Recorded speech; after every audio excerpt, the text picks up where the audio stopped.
Naitwa Renalda Mambo, nafanya kazi shirika la Wote Sawa, ni afisa ustawi. Wote Sawa ni shirika lisiokuwa la kiserikali ambalo limesajiliwa na serikali, ambapo tunapatikana jijini Mwanza, eneo la Capri Point. Pia Wote Sawa tuna ofisi katika matawi yetu mengine, ambapo tuna ofisi mkoani Kigoma, eneo la Kasulu. Hali kadhalika tunapatikana mkoani Kagera, wilayani Ngara. Kazi kubwa ya shirika la Wote Sawa ni kuhakikisha kwamba tunapinga ukatili dhidi ya wafanyakazi wa nyumbani, tunapinga usafirishaji haramu wa binadamu, tunahamasisha kazi za staa, na pia tunapinga utumikishwaji wa watoto.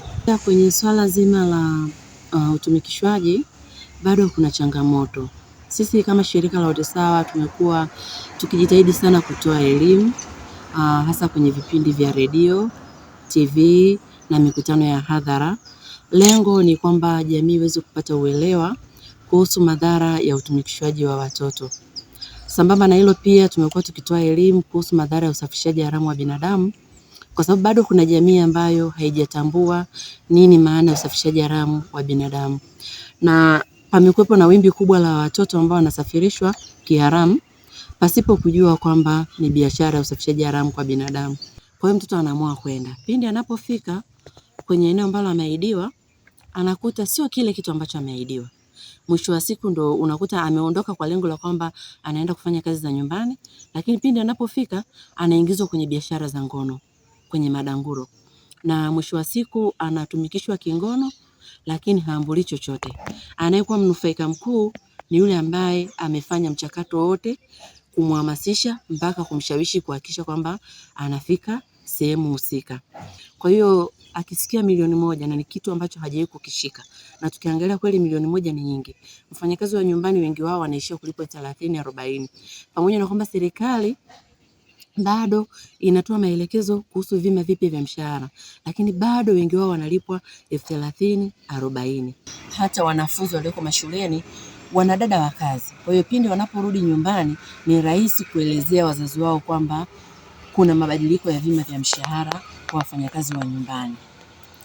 Sambamba na hilo pia tumekuwa pia tukitoa elimu kuhusu haki na wajibu wa mfanyakazi wa nyumbani na hali kadhalika kwa mwajiri, kwa sababu tumekuwa tukipokea mashauri mengi.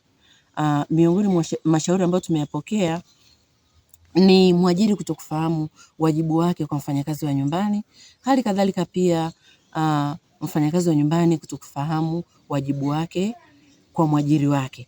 Kwa hiyo tumekuwa pia tukitoa elimu hii sana, na lengo ni nini? Ni kuondoa migogoro isiyokuwa ya lazima. Tunaamini kabisa kupitia elimu ikawafikia wananchi, wakapata kuelewa, tutaenda kumaliza migogoro isiyokuwa ya lazima kwa wafanyakazi wa nyumbani na kwa waajiri wao. Viwango vya mshahara vilivyopendekezwa kwa wafanyakazi wa nyumbani vimewekwa katika makundi 4.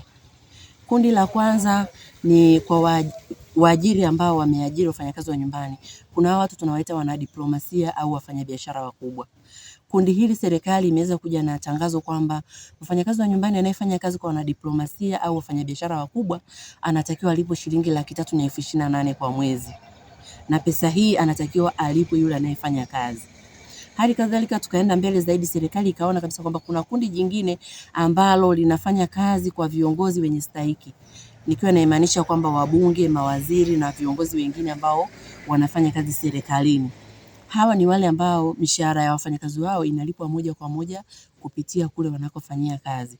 Hivyo basi serikali ikaja na tangazo kwamba hawa wafanyakazi wanaofanya kazi katika kundi hili wanatakiwa walipwe shilingi 265,000 kwa mwezi.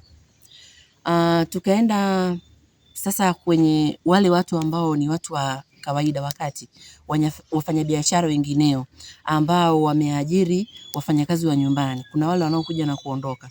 Serikali ikasema kwamba hawa wanaokuja na kuondoka wanatakiwa walipwe shilingi 100,000 na shilingi 60,000 kwa mwezi. Na mwishoni kabisa serikali ikaangazia kwa wale wafanyakazi wa nyumbani wanaoishi kwa waajiri wao, ambao sasa sisi kama shirika la Wote Sawa ndio tumejikita hapa kwa kiwango kikubwa, kwa sababu tumekuwa tukifanya kazi na hili kundi ambalo ni wafanyakazi wa nyumbani wanaoishi kwa waajiri, ambapo serikali imeweza kuona hawa watu wanastahili walipwe shilingi 80,000 kwa mwezi. Sambamba na shilingi 80,000 lakini bado mwitikio bado kwa sababu tukiangalia pia hata tunapoenda kutekeleza hiki kima cha shilingi 80,000 bado tunapata pia maoni mbalimbali kutoka kwa watu. Hususan kwamba shilingi 80,000 bado ni kubwa. Ukilinganisha kwamba maisha ya Watanzania bado, yani hali ya kipato bado hakijakizi viwango vya kuwalipa hawa wafanyakazi shilingi 80,000 kwa mwezi. Kwa hiyo sisi kama shirika la Wote Sawa bado tunaendelea kuielezea jamii iweze kutambua kwamba huyu mfanyakazi wa nyumbani naye anastahili pia kupata mshahara kulingana na kile anachokifanyia kazi. Sababu tukiangalia hata hii shilingi 80,000 ambayo leo hii tunaenda kuitolea elimu bado naweza nikasema tunaiona ni nyingi, lakini bado kwa sababu mfanyakazi wa nyumbani ana uhitaji, ana mambo ambayo yanamkabili mbele yake. Wito wangu kwa jamii ni kwamba tusiajiri watoto wadogo, tuwaache watoto wasome, kwa sababu tunapowaajiri kwenye kazi tunawanyima fursa. Ni vizuri watoto wasome, waje watimize ndoto zao za baadaye. Yamkini mtoto akasoma tukapata viongozi ambao watakuja kutuongoza baadaye, lakini kama tunawatumikisha kwenye kazi za nyumbani, ina maana tunadidimiza ndoto zao. Naitwa Sofia ile sinatokea Ngara, Mtakuja Mnazi. Nilikuwa nafanya kazi jijini Mwanza. Wasanga alikuwa ananinyanyasa, nilikuwa nafanya kazi usiku. Akirudi ananigombeza kwa manyanyasa na nitukana. Mshahara wangu alikuwa anilipa kila siku, alikuwa ananigombeza, nilikuwa siishi kwa amani. Chakula alikuwa ananilisha makombe, chakula kilichobaki cha mchana ndio nilikuwa nakula hata cha asubuhi. Nilikuwa sijui kama natakiwa nilipe elfu 60 sheria. Nilianza kazi mwezi wa 7 mwaka jana.